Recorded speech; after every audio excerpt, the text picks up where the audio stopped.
Welcome back, everybody. I'm your host, Kelly Sparks, aka Redbeard. I'm wearing my infamous Nevada 1969 t-shirt. Anyway, so we're going to do another Laphroaig. I know you guys are super excited about hearing more about Laphroaig because it's just one of my favorites. This, I know somebody commented on the port and wine cask video. Fucking son of a bitch. Hey, you shut up. You shut up now. Anyway, somebody, I have my phone on me, it's on the charger. Anyway, somebody commented on it. I think they like the port and wine over this one. This is the Pedro Ximenez cask finish. So, nose is a little stopped up. Probably should have blew my nose before I came out here. So it said each year our distiller manager, John Campbell, crafts a limited edition malt to celebrate the friends of Laphroaig and friendship. Cairdeas 2021 is triple matured. First maturation is in first fill American oak ex-bourbon barrels. The second is in American oak ex-bourbon quarter casks. And finally finished in European oak hogsheads originally containing PX sherry. Every fucking time I come out here to record a video, she's got to take a shit. Hey, what are you doing? You know better than that. You won't ever lose any weight if you keep eating your shit. You fucking reharvest it. Second harvest. Don't ever let Bonnie lick you in the mouth. But anyway, Laphroaig is known and loved the world over for its character and taste. And this expression is no different. Each of the three maturations adds something special to create this unique Cairdeas expression. The classic Laphroaig flavors of peat, smoke, and salt are balanced with the oak character and the Get your shitty nose away from my glass. Gross. You're disgusting. You're a disgusting animal. Anyway, we're going to go ahead and get into it. This one, I think my original review was with Mean Gene. I feel like it was. I'll see if I can find the video and I'll post it. I'll definitely check above here and you'll see a card for all of the Laphroaig videos. So if you can't get enough Laphroaig, go there. I think I've got like 30 something videos. But anyway, the mosquitoes are back. Yay. It's like if it's not one thing, it's another. If it wasn't like the blistering heat and just horrible, heat. Die, you little bastard. If it wasn't the heat, it's the mosquitoes. And then after the mosquitoes, it'll just be cold-ish. But anyway, you know what? One thing, this one goes to John. John, looking at you. One thing peated Scotch is good for, it's opening up the sinuses. John says peated Scotch tastes like wet socks. But I love wet socks.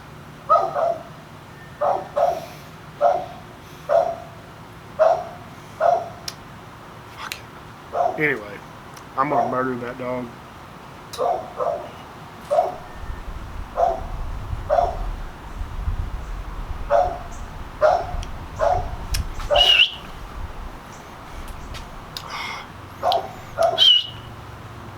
Bonnie. I think the neighbor's outside. Every time he comes outside, she just goes crazy. Bonnie! Fucking. Just want to choke her to death.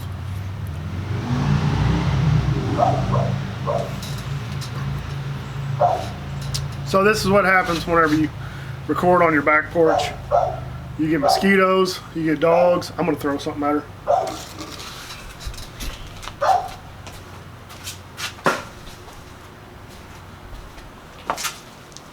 I didn't hit her.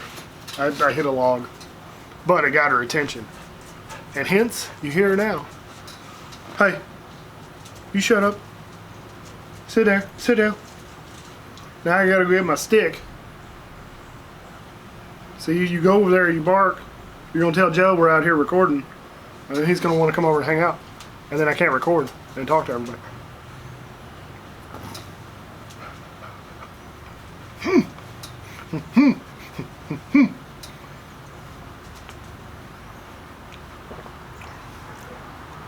But this one, I think this one was probably one of my top favorites.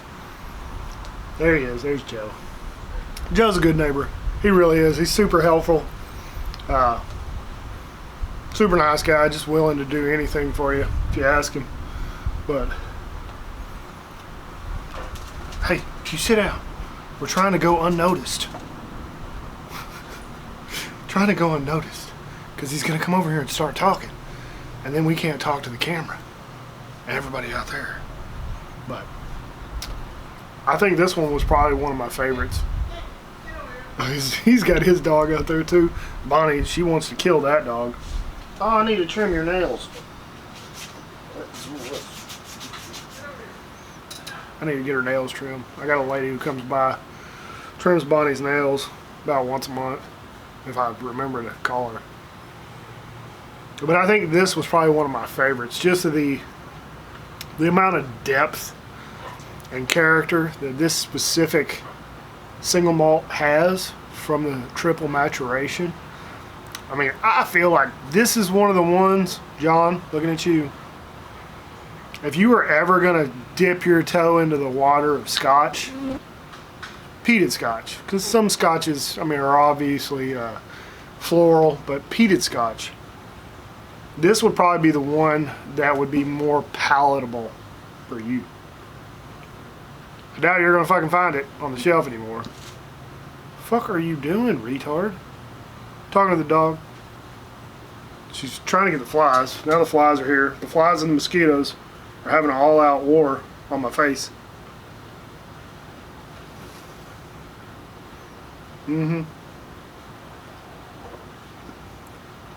It's just so good. It's creamy. It's dark. Hey, you get over here. It's got depth and character. I mean, most of you guys would probably hate it. Like, what the fuck did I just put in my mouth? But, hey, get over here. Where are you going? But, I really enjoy it. I think it's delicious. And it's not something that I would probably drink. Actually, I would probably drink this every day. You go back, well, you can't go back far enough because I didn't record any of it. I wish I would have started this channel 8 years ago when I first got into Scotch. Yeah, it was 2014. So, yeah. 2014? I think it was 2014. Yeah. Yeah. I've told this story before. So I'm walking through the liquor store, and I think I was drinking like Bullet Rye or something at the time. I was dipping my toes into other rye whiskeys. And I was like, you know, I'm 34. I was either 34 or 35. I was born in 1980. And I was walking through the store. I want to say it was 2014. And you know what? I'm 34. I'm a man. Men drink Scotch. So I went to the Scotch aisle, and I think my first one was Glenlivet. And then I went through several of the expressions there, and I would just buy like one bottle a week and then just drink it to completion. And then go to the next one, like the 12, and whatever their releases are, I don't even remember. And then I spent a long time, I went through the Glenlivets, the Glenfiddichs. I actually got to Glenmorangie, and I stayed there for a while because I really liked their Quinta Ruban. I drank the shit out of that. And after that, I was looking at the whiskey aisle, the Scotch aisle again. I don't know if I've told this story before, but it's fine to rehash it. But I'm standing there, and one of the reps, the liquor reps, was, I guess, looking at the shelf, and I'm standing there looking at the Ardbeg, and he's like, "Oh, that's peated Scotch." He's like, "You'll need a chaser with that." Or he said something like, "I usually need a chaser with that." So I was just like, pussy. So this is what we're going with. You're not a man. But I drank that first bottle of Ardbeg 10, and I had no idea what I was getting into. I didn't know if I liked it, but it made me want to come back for more. and I stayed on peated whiskey for 3 to 4 years. About probably 4 years. 2018, I think I finally, or 2017 maybe, I finally started getting back into bourbon. So, because I received a small inheritance, and then I dropped most of that on a collection of bottles, which included most of the big names from Buffalo Trace. Had a Pappy 12 in there, Elmer T. Lee, a bunch of Blantons, some Antique Wellers, I think, a bunch of different stuff, and I started doing, at that point, like whiskey tastings at my house. I would invite people over and start doing it then, and at the same time they started a large event, which I had no part of and didn't even realize it. They started a large event here in East Texas, or in Longview, called Bourbon and Bow Ties, where all the upper crust, the elite of East Texas, go hang out, drink whiskey, and spend their money on auctioned items. So it's a quick rundown of my experience. Didn't mean to get into that, but hey, we did anyway. You never know. Once you turn the camera on, and here's the thing, shit, we're already 12 minutes in. I didn't know what the fuck I was going to talk about. You never know what happens whenever you turn the camera on and you just start rambling.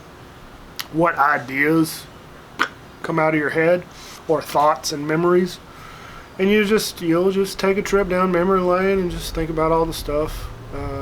I think I've done it before. I've taken a bunch of older bottles that I emptied years ago that I just kept, because I think I have a bit of a hoarding trait. Went over that. Yeah, it was the bottles. I think the main bottles I wish I could go back and relive were the Ardbeg releases, like the Supernova and the Laphroaig 18 year. I wish I had that one. Wish I had that one again. But I bought it and drank the shit out of it like it was a Laphroaig 10 year. I didn't know any better. Anyway, that's all I got.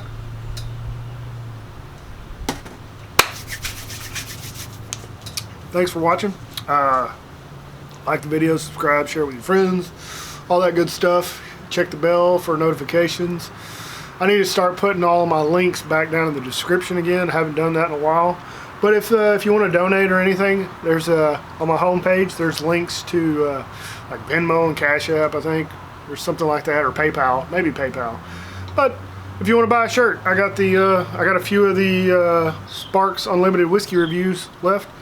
See, Dean's got dibs on one, John's got dibs on another. That's 2 XLs right there. So I think I have 2 or 3 left, extra large. But I've got several small and mediums, and then 1 3X. So if anybody wants one of those, or if you want to put your name on a pre-order list, I can get some made. I don't have the funds to go out and just buy a bunch of shirts right now and sit on them like I did then. I probably really didn't have it then, but I did it anyway. I do a lot of dumb shit. It happens. But thanks for watching, guys. Like always, drink some whiskey, share with your friends and family. Be safe, don't drink and drive, take care. We'll see you next time. Cheers.